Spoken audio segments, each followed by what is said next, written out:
For those of you who listened to the early episodes of Deviant, when the show launched and we were diving into the Israel Keys case, you may recall we had a conversation with a woman by the name of Andrea Dunlop, who is the host producer behind the podcast Nobody Should Believe Me, which was a fascinating dive into Munchausen by proxy, and a very intimately and passionately told story. And she is an amazing storyteller.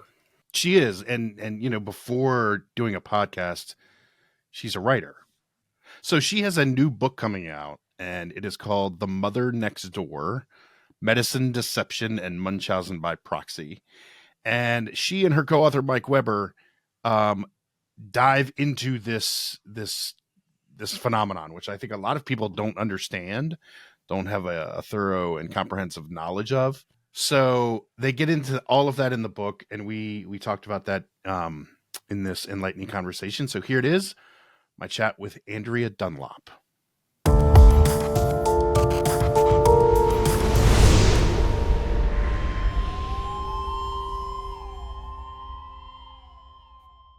I've found your show, for those of you who are listening who are not familiar. Andrea is a writer, producer, journalist, host of the show Nobody Should Believe Me, which I'm not going to explain to the audience what Nobody Should Believe Me is, because I'm going to let you do that, Andrea. So why don't let's start there. Talk to us a little bit about your podcast series, Nobody Should Believe Me. Yeah, so Nobody Should Believe Me is an investigative true crime podcast about Munchausen by proxy cases. So we've been on the air for a little over 2 years. We have our 5th season coming early in 2025. And this has become my full-time job over the last year. And it is very unexpected turn of events, honestly. As you said, before this, I am also a writer. I'm an author. Actually have a book on this same topic out in 2025. But the show, comes from a really personal place for me. I have a family connection, which I talk about on the show, to this topic, and really just couldn't find, when we were going through it, which the situation goes back about 14 years in my family, we couldn't find any information. We couldn't find any resources. And so the show really comes out of me finally connecting with some other people who knew about this form of abuse, one of them being Detective Mike Weber, who is a frequent contributor to the show and is my co-author on the book.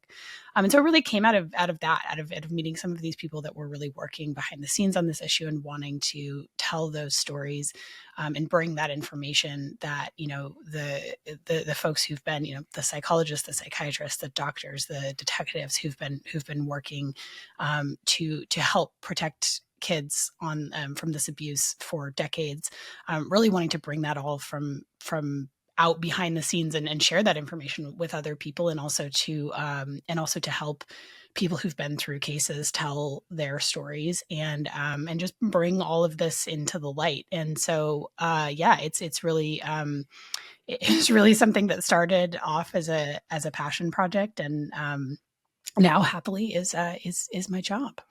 So, I know what Munchausen by proxy syndrome is, and I think there's a lot of people who have heard about it, right? And have heard of it. And I know you are not necessarily a psychologist, but obviously you know this topic inside and out. Can you tell us a little bit about what Munchausen by proxy syndrome is? Yeah. And actually, importantly, and now I do not blame anybody for not having the right nomenclature, because my goodness, everyone fights about the nomenclature pretty much constantly behind the scenes as well.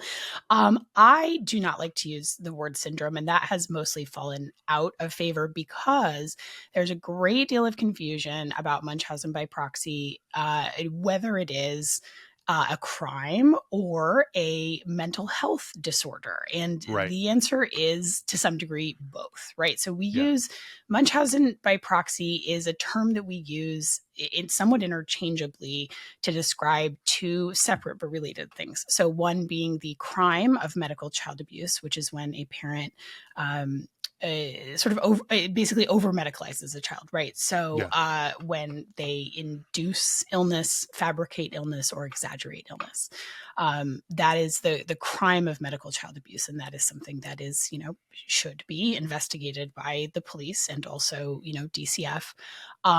And then there is the underlying psychiatric disorder that is associated with this behavior. And that is called factitious disorder imposed on another. That is what is in the DSM-5. And that is when a parent engages in those behaviors for the purposes of sympathy and attention. So for intrinsic motivations. Okay. So yeah, there is a lot of confusion about this, and this pervades like every piece of where this abuse is handled in the systems, right? And so you do get these court cases where lawyers are, asking about DSM definitions, in court, and it's really so there is a lot of debate amongst my colleagues, and I am part of the American Professional Society on the Abuse of Children's Munchausen by Proxy Committee. I'm also the founder of Munchausen Support, which is the only nonprofit dedicated to this, to families and survivors of this abuse. And so I do have many colleagues that I work with very closely that are psychiatrists, that are psychologists, that are, in child abuse pediatrics, that kind of thing. So there is a robust discussion about the utility of this as a mental health diagnosis because it creates so much confusion. And I think the important thing for people listening to understand is that we should be focused on the harm that's done to children.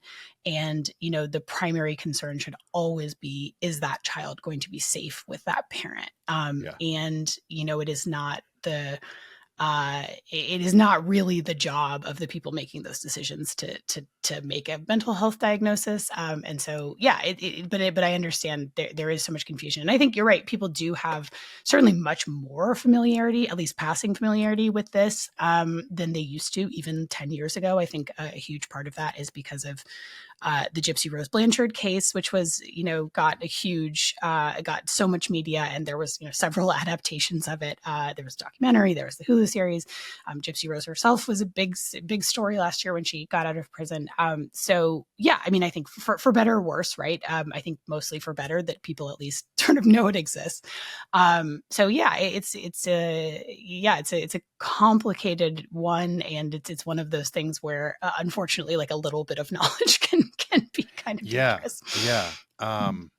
You mentioned at the top, and I've listened to your show, but for the folks who are the uninitiated, you mentioned that you kind of have like a personal connection to this, right? You have some knowledge that kind of roots from your own family. Can you talk a little bit about that and what those, how you came to this? Yeah, absolutely. So I have an older sister who has been investigated twice for medical child abuse of her two children. She has never been convicted of a crime, which unfortunately is the most likely outcome in these cases. She has also never been permanently separated from her children. So with that said, I feel very strongly that is the explanation for what is going on in that family. This was a situation that first happened when my nephew was very young. So again, about 14 years ago was when that first investigation happened. And, my family really didn't have any idea how to handle that situation when our family doctor told us this is the name for what sounds like you're describing. And that was obviously a horrible personal tragedy. I've been estranged from my sister for 14 years because of it. And that lack of resources and that isolation was really awful. And, I kind of was left with this feeling of like, I really feel like we're the only family on earth that has ever experienced this, but I know that can't be true. Because obviously there was, and again, I think it was just a matter of this not being terribly accessible. There was some scholarship on it. My colleague and now dear friend, Dr. Mark Feldman, who was the first person that I ever connected with about this issue, has done quite a lot of writing about it. He has several books on medical deception. And so I was able to find his work. And so I was like, okay, well, this is, this is a thing, like it affects other people, but I don't have anyone to talk to. And it would have been very helpful to talk to other people who'd been through it, because it was so overwhelming. And what was going on behind the scenes in terms of, at that point, CPS investigation, at a later point, police investigation. We just had sort of no idea how it was being handled, how it should be handled. And so, as I said, I'm a novelist. So I ended up writing a novel, We Came Here to Forget. That was my third novel. That really, included a lot that was based on my family's experience. And it was when that book came out in 2019, summer of 2019, which happened to coincide with the second case against my sister, that I really started talking a little bit publicly about it. And just with the hopes that, that people would understand that was based on a personal experience, and that if there was anyone reading it that had also been through it, they would know that they weren't alone. And in that journey, I connected with Dr. Mark Feldman, and then it's just ended up becoming a much bigger part of my life than I expected. How did you prepare your family for? I mean, obviously, you said it was a novel, but there was some, rooted in some of your experience and your family's experience. How did you prepare them for that? For a book to be? I mean, you're a writer, so they know that you write and they know that you put, but like, this one's going to probably be a little bit closer than the others, right? I mean, how did you prepare your family for that? Yeah, I mean, fortunately, I'm very close with my parents, who are, the remaining members of my immediate family.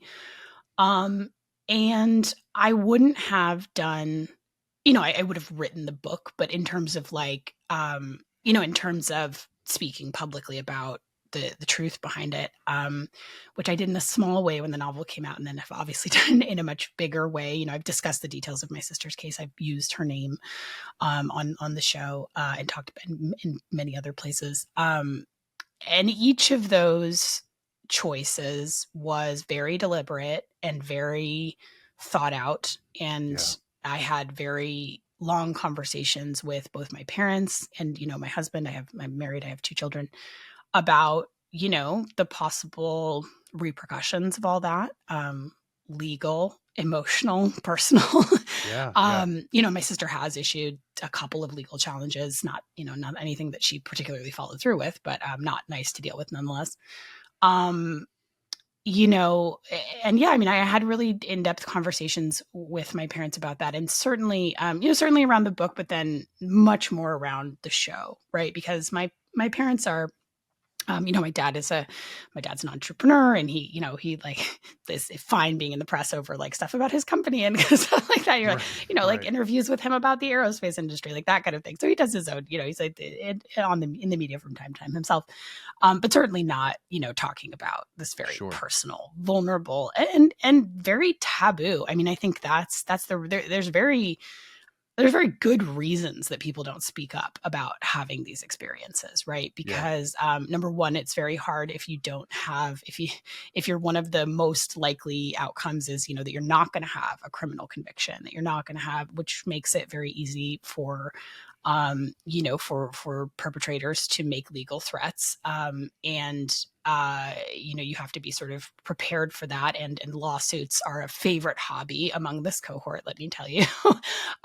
So, there's a lot of good reasons people don't speak up about it. And also just there's a very strong taboo, right? It's something that we are only in the very beginning stages of beginning to cope with as a society, right? Much the way that it took time, and it took a lot of people coming forward for us to be able to deal with the idea that child sex abuse, for example, is a thing that happens, or child abuse, period, really. I mean, I looked into a lot of the sort of the evolution of how that even became something that we had laws around, which is very recent. In fact, it really only goes back to like the 1960s. So, for all those reasons, like people don't like to talk about it. I think especially for, my parents as the parents of the person who has done these things, it's very complicated for them. So I really appreciate how, that took definitely some, especially with the podcast, it took some But it took some pretty intense conversations of just like, here's the reason I'm doing this, right? Like, it's not just because like I want to have a personal catharsis. That to me would not have been a good enough reason, considering the stakes. So I really, at that point, had connected with that APSAC committee and met some of those people and saw like, oh, there is a real utility to being able to bring this information to people. And I think that I'm someone who can do that. What's the prevalence of Munchausen by proxy in child abuse cases? I mean, child abuse as a whole, right? There's all kinds of different things there. And the complicated thing is that not every form of child abuse, or like there is, degrees of it, obviously. So like not everything is going to be to the level of, of something that DCF can investigate or something that the police can investigate. With, and the reason I've sort of like, again, I've sort of gestured at this robust conversation about terminology. I and some of my colleagues, which include survivors of this abuse, have started using Munchausen by proxy abuse rather than medical child abuse, because Munchausen by proxy abuse, it involves the medical stuff, and the medical stuff is the most life-threatening. So that is obviously a huge concern, and that's the kind of thing where you would see, okay, if you have a case where it's poisoning or suffocation, or a parent pushing for unnecessary surgeries, that's where you really see police involvement. However, Munchausen by proxy abuse as a whole, it also really encompasses, very, very deep and pervasive psychological abuse, emotional abuse, educational abuse. Right? They pull the kids out of school a lot. They keep them from doing things with their peers. So we really want to have like a term that kind of encompasses all of that. In terms of prevalence, this is often described in the media as like extremely rare, right? And there's this, and I won't go too into the weeds on this, but there's this like one study from 30 years ago that everyone sort of misinterprets to say, oh, it's 0.05, there's some number attached to that, which like every time I see that reprinted, I was like, I know the exact study you're talking about, and I know exactly how you misread it, and probably deliberately, and I get sort of all up in arms about it. You can generally make studies apply to whatever it is. Anything, right? So yeah. So, I mean, it's like, this is a great way to spend my time getting mad about that. But anyway, but the truth is, and the better data that we have, and now this is not an easy thing to get like research dollars for, as you can imagine, right? Because like people don't even recognize, not only do people sort of not even recognize that it's real or common enough to need that kind of attention, there is a dedicated pushback on the existence of this abuse at all, right? There are groups that advocate against this. There are doctors who will testify in court that this is sort of like not a real thing. So that all makes it very tough. But with that said, certainly from, having interviewed now on the show, like many of the top experts in the country, because there are a small group of them and they all know each other. So I've had many of them on the show. Certainly feel that it is nowhere near as rare as it is depicted. And, one of the most recent studies on it, is a study out of Seattle Children's, here where I live, actually, where they studied, they did a specific study on that went through gastroenterology, which is one of the feeding tubes. Unnecessary feeding tubes are like one of the most common sort of hallmarks of these cases. And they did a study, and what they came up with was that of sort of like the prevalence of Munchausen by proxy cases. And what they came up was 2/3 as common as abusive head trauma, which is the most common form of child abuse. So I think that, and again, that is a data point. But I think that data point is likely, and certainly sort of collected with everything else I've heard from interviewing child abuse pediatricians, from interviewing Munchausen by proxy experts, that this is that it is more that is far more representative of the actual prevalence than this sort of 1 in a million, idea that this is so vanishingly rare. And certainly, I have come to believe that if you are a person who works with children, if you are a pediatric specialist of any kind, if you are a pediatric PT or OT, if you are a teacher, if you are a front office worker, if you work in the nurse's office, you will see a case in your career. No question. If you are a pediatric doctor, you will see probably many cases, depending on how long you are in that field. And that has been reinforced by having the show on the air, we've gotten thousands of emails from people that are either survivors that have listened to the show, and people who've listened to the show and suddenly realized that they know someone, right, or are teachers or are professionals and say, I have this case, I don't know what to do, I don't know how to report on this. So that certainly reinforces the idea that it is much, much more common than people believe. And many people I've talked to, many experts I've talked to believe that it's getting worse because the tools with which to commit this abuse have become so much more accessible, right? So it used to be, I assume like any form of child abuse has sort of been with us since time immemorial. But it used to be that almost all perpetrators, so most perpetrators by far are female. So about 96% of known perpetrators are mothers of children, which I think is why it's so sort of horrible and hard to accept. And it used to be that most of those people were nurses because, that's where a lot of women were working in the medical field. And you had to have medical knowledge to be able to convincingly present your child as having XYZ symptoms of whatever thing. Otherwise, you'd have to go to a medical library and look it up. I mean, now we all have a medical library. You just go to WebMD, and in fact, like search histories become a big part of these cases in police investigations for that reason. And then likewise, the ability to get attention from people, which in sympathy, which is the reward for this behavior, has grown exponentially because it used to be, okay, you were in your town and like you could only go to so many doctors. And it used to believe that this was primarily about getting attention from doctors. That thinking has really changed because it doesn't necessarily look anymore as though it's sort of specific to doctors. That may have just been who people could get attention from before.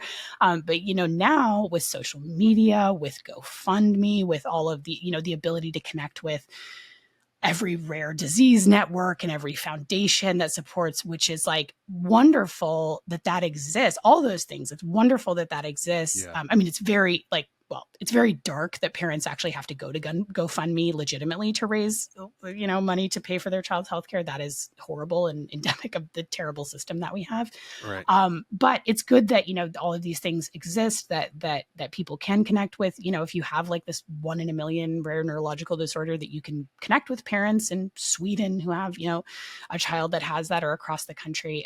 But these things are very exploited by perpetrators. And so that ability to get that attention is just so much more accessible than it used to be. So everyone I've spoken to who really knows this abuse feels that it's getting worse and likely to get worse. Yeah. Well, child abuse kind of in general, I didn't have a very good understanding of kind of the laws surrounding it until a few years back. And I say this because I was working on a special at my old job I was diving deep into the Hart family case, the two mothers. Oh, yes, I do know this case. Yeah. Washington State, who drove their SUV off the cliff. And they had, and this is more of kind of a broader discussion about child abuse at this point, this case, but I wanted to kind of get your thoughts. These women had really hopscotched from state to state. And the reason for that, it appears, was the hopscotch was they would move because the authorities were beginning to generate some suspicion.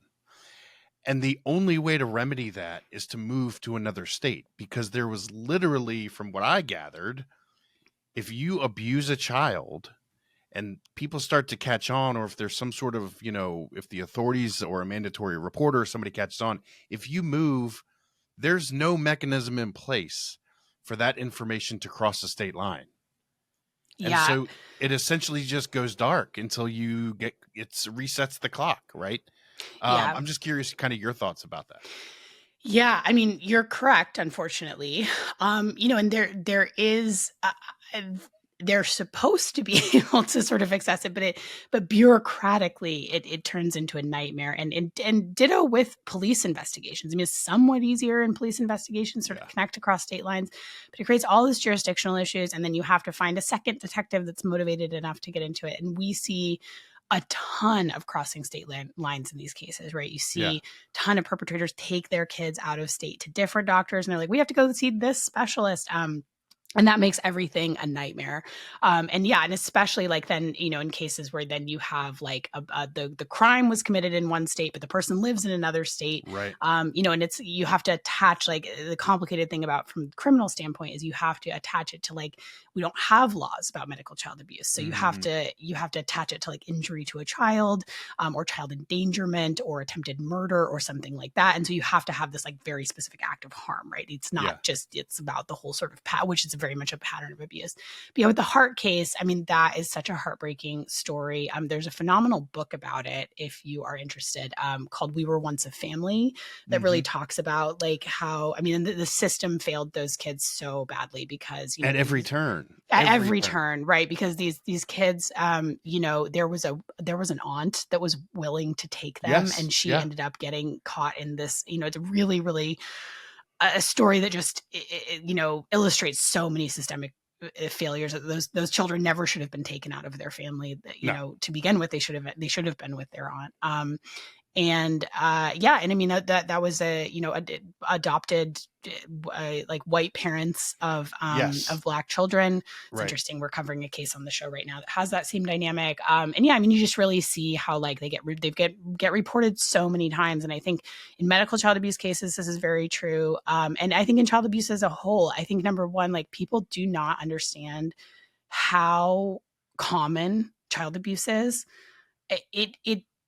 It shocks me kind of that people, and maybe this is just the lens I'm in now. I mean, I've been very deep in this work for the past 5 years, and I go to conferences about it and all this kind of thing. But, this is like, child abuse is sadly common.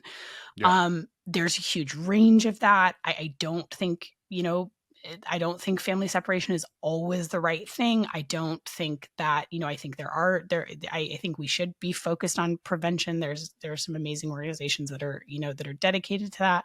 But with all that said, I think like the answer is not to just like look away from how much it is actually happening. And it is not, I think there is this idea, sparked on by some very, very irresponsible media coverage, that it is very easy to take kids away from parents. And you see this big medical kidnapping narrative, right? Which is medical child abuse, but also other forms of, broken bones, abusive head trauma, that kind of thing. And you see these stories presented, and it's almost always white parents, which makes me extremely suspicious, because there are parents who are disenfranchised by this system. And it's things like Harvard, it's not by and large, white parents. And you see these like, oh, we just took our kid to the doctor, and then they just took them away. And I mean, that's not what happens, right? It actually, like, the mechanisms for intervening in child abuse, I'm not like defending the system, because the system is bureaucratic and difficult, and it's not, it's far from where it needs to be. But, most children are returned to abusive homes, that, and that you see that if he's like, and to talk to someone who was in that situation, talk to someone who had asked them how many times CPS came to their house. I mean, more often you see these situations. Now, the Hart one is obviously dramatic, but like, you see these situations where they're reported again and again, and maybe there's an investigation, maybe they have findings. But first of all, like, CPS does not have the power that people think it has. Those, judges and courts have the power. So this idea that like it is sort of like one person making these decisions is totally ludicrous. But it really takes a lot. Now, it should be a high bar, right, to separate parents from their children, and that's obviously, like, that's a devastating outcome for a family, even when it's necessary. But yeah, I think, I mean, it really, like, I think people who just haven't had the occasion to interact with any of these systems, the way it is presented, I mean, I think there's so many cases where there's just like a massive pile of reports that have happened, and then leads to a child death, or just like a child is never, there's no successful intervention, right? They're just left in that household to continue to they're left in a household where they're not safe. And that's just that should not be acceptable to any of us. Yeah. And I think I think one of the other things that the Hart case kind of underscored for me was how simple and how easy it is for people or for children who are being abused to kind of drop off the radar. And I'm curious if you've seen this in some of in your work, but like, these children were taken out of school and they were homeschooled. And as soon as that happens, there's a whole infrastructure of mandatory reporters that are no longer present. There's no teacher, there's no guidance counselor, there's no nothing. And the children are essentially just poof. How are you supposed to know? It's amazing how quickly that can happen. Yeah, it is. And it's really terrifying because, and the Hart case was definitely a case of like, again, there's a spectrum with child abuse. And I think these things have to be handled case by case, right? Like there are instances where a parent, just really needed some help and support so that they could get their emotions properly regulated. And like, I mean, there are those situations. On the Hart one, that was systemic ongoing pattern of abuse, really deep psychological abuse as well, really deep isolation of the children. And that is something that abusers do, right? Like they know that people are catching on, and then they do things like they pull. I mean, the degree to which the children in Munchausen by proxy cases are isolated is often extreme, right? They often pull them out of school because they say that their needs are too great and they just can't tolerate being in school. They pull them out of regular activities. They just isolate them further and further. They make them very, very mistrustful of other people. They make, we hear this a lot from survivors, and you can sort of see these even in just like sort of reading the case files of what other people observe about these families. They tell them that, they really tell them that their parent, that I am the only person you can trust. I am the only person who understands what's wrong with you. These doctors don't understand. And if you don't, and this is part of that coercion of how they get, especially once the children are a little bit older, how they get them to go along with it, right? They'll tell them something along the lines of, if you don't sort of perform these symptoms, the doctors will not believe that you're sick, and you will not get the treatment you need, and you will die, right? And they're being told they'll die young. They're being told you can't do this, you can't do that. So this isolation is really extreme. And especially again, when exactly as you said, right? If you're taking the child away from places where people have eyes on them, those children are less safe. I mean, number one, that's just like not good for children. Children should be in the world as much as they possibly can be, right, learning to, learning to have relationships and to learn who's a safe adult and who isn't, sure, that kind of thing. But they often make them very terrified. And then, I think people really need to remember, I guess, like who their sympathies should be with, which it should always be with the children, right? And so it's like, it's not that I don't care about parents or think that parents should have rights. Obviously, I do think that there are parents that are deeply disenfranchised by the system, but it's the conversation about sort of quote parents' rights has gotten incredibly toxic. And this idea, it's really underscored by this idea that there are people, and I think this is sort of like coming to the surface now in this wild era that we're in, of this idea that like there are people that do not believe that anyone should have the ability to intervene in their family regardless of what they're doing to their child, right? They believe that children are the property of their parents, not little human beings with human rights, right? So they don't believe that schools should be, they don't believe in public schools. They don't believe that schools should be able to teach, their curriculum. They don't believe that doctors should be able to, make decisions for like, I mean, it's just this like out like completely. And this is an extreme belief, but I think it's really crept into a lot of the conversation about, all of these things, right? Homeschooling, book banning, and then again, this medical kidnapping conspiracy theory. So they really don't believe that the state should be able to intervene. They don't believe in mandatory reporting. They don't believe in protections for mandatory reporters, right? So they don't want a world where a doctor who sees signs of abuse, who does a medical evaluation, right? Again, this like this idea that doctors are somehow snatching children. Doctors don't have any ability to do that. They make a report that, goes to DCF, that goes to the courts. They make a medical evaluation, right? So if a doctor evaluates and says this is this has positive findings for, abusive head trauma, for, this is a spiral fracture that doesn't match the parent's story of what they're saying happened to this child, do their jobs essentially, or if it's a, medical child abuse case, They don't believe that doctors should be able to do that. They believe that they should be able to bring their children to the hospital. The doctor should do what they want, give them the treatments that they are requesting as non-medical professionals and send them on home, regardless of what's going on. So I think people really need to understand that belief is a lot more common than you would think. It sounds like an extreme belief, but it's really, like many other extreme beliefs, has really like gone mainstream. And so I think there's just really like there's a stronger pushback, I think, than people realize to just the question of protecting children from abuse, and that isolation is a huge piece of it. I wanted to ask, when it comes to, we'll jump back to Munchausen by proxy, or factitious disorder imposed on another. Rolls right off the tongue. Right. It's so easy. It's the branding is amazing. I know. But my question is, do we know anything about, because this is a interesting psychological discussion, and do we know what the psychology behind it is? The people that abuse the child, because you mentioned the attention, right? Like, kind of that's the reward. Do we know, and do the people that that study this stuff, do they know the science, or do they know the psychology behind why people do this?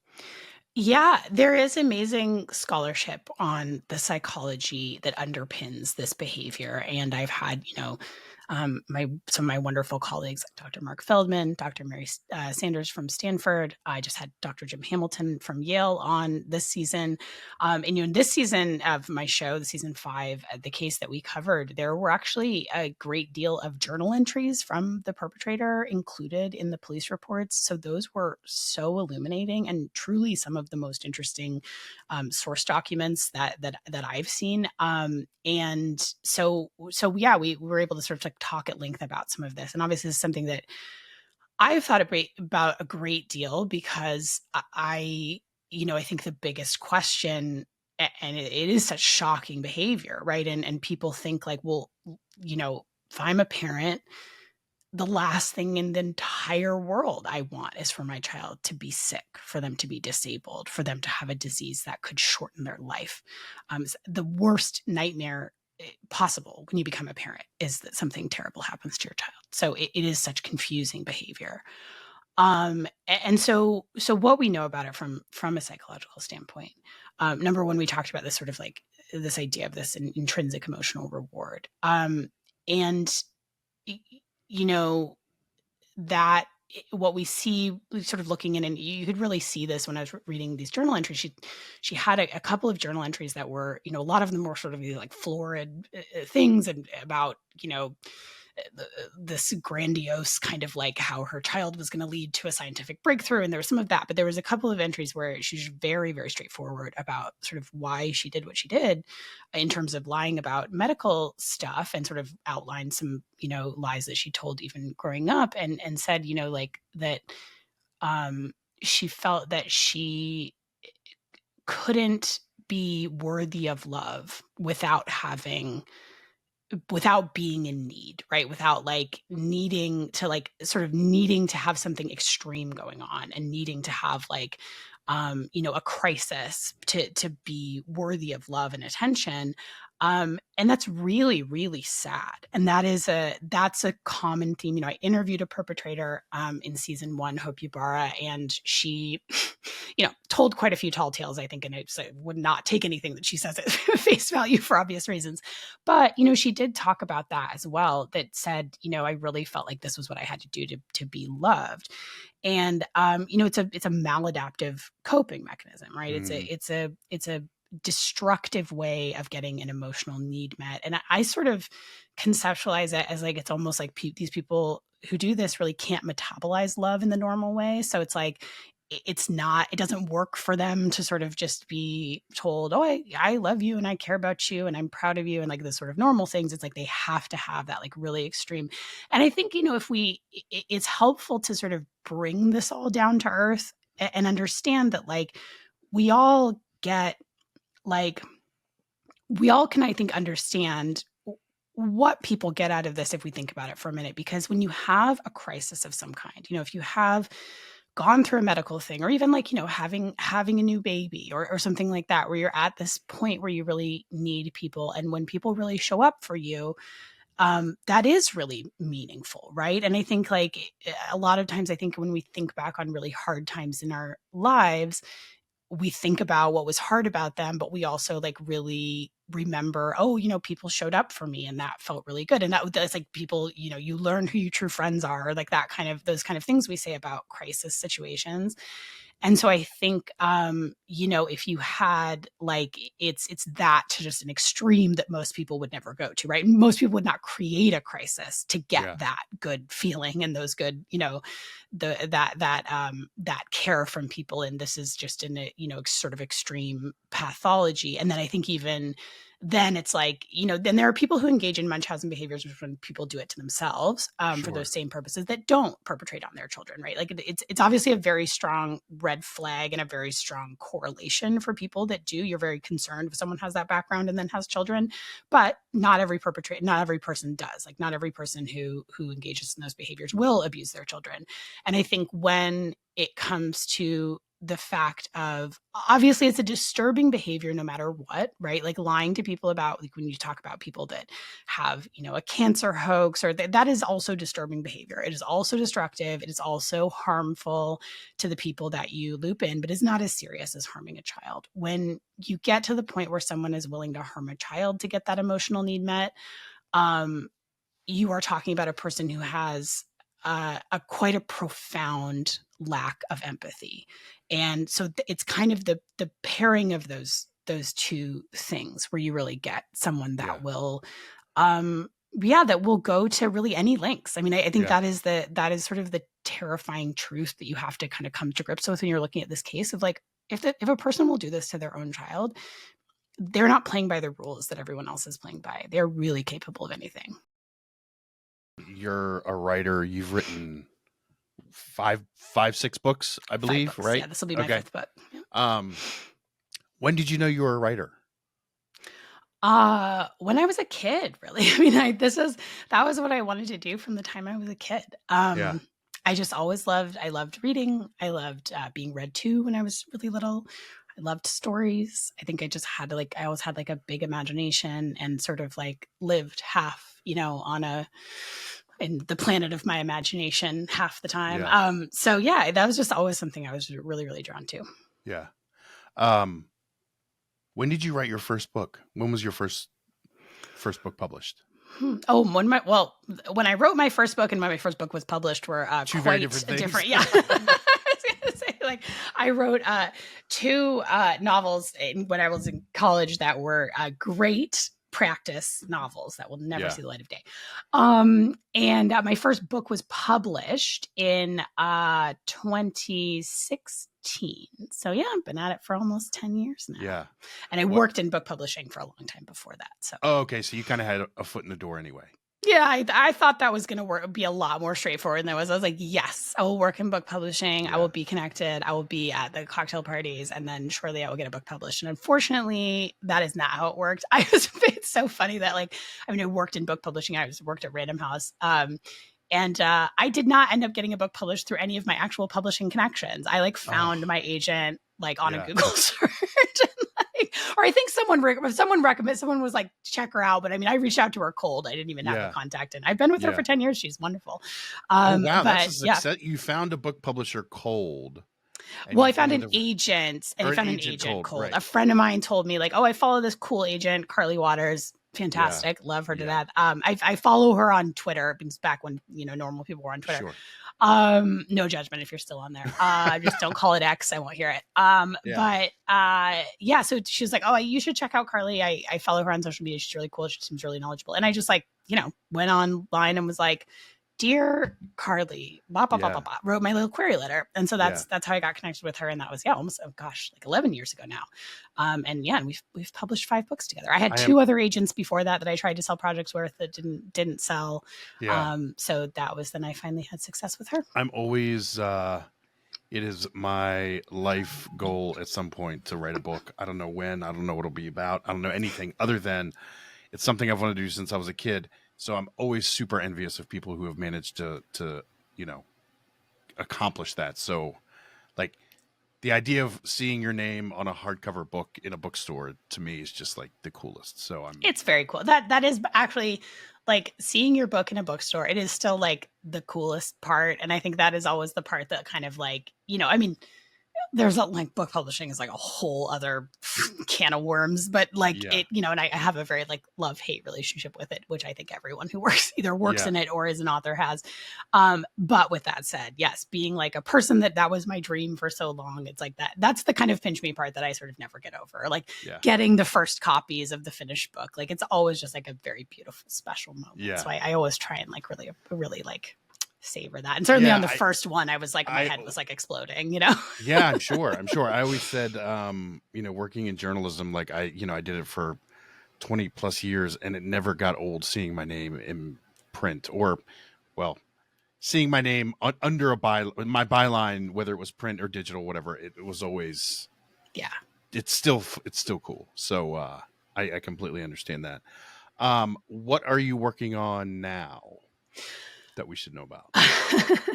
I mean, yeah. So so my book, The Mother Next Door, Medicine, Deception, and Munchausen by Proxy, which I co-authored with Detective Mike Weber, that comes out on February 4th, 2025. So I'm not sure when this is airing, but that will come out. And then again, probably pretty close to that. Okay, awesome. Yeah. So that will be available wherever books are sold. We also have an audiobook, which I read. That was the first time I ever read my audiobook. So how did that go?